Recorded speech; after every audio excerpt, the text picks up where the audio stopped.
Sabi nga nagpakuha pa siya sa video. Ano naman kami dito? Yun o, yung ito sinatanong natin mo. Yung may, yung doon. Sa taas. Yan ang feeling, yung sa may, hindi yun. Teka lang. Alam na yan. Huwag kang makulit. Ay? Tinitingin nga lahat eh, para nga... Oo.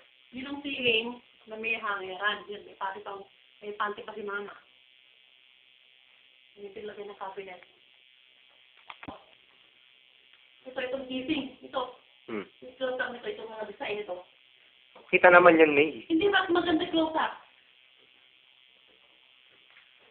Ito yung bago nilagay ito. Ito yung matagal na ito. Turo mo ko.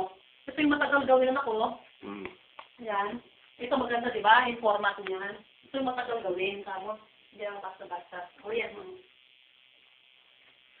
O, yung organizer.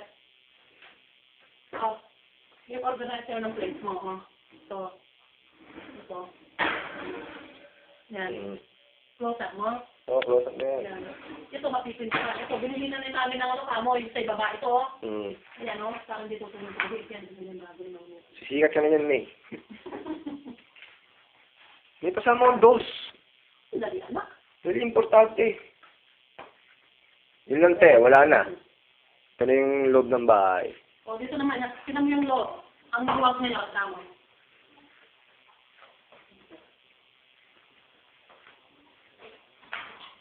Lumuwag ang bahay.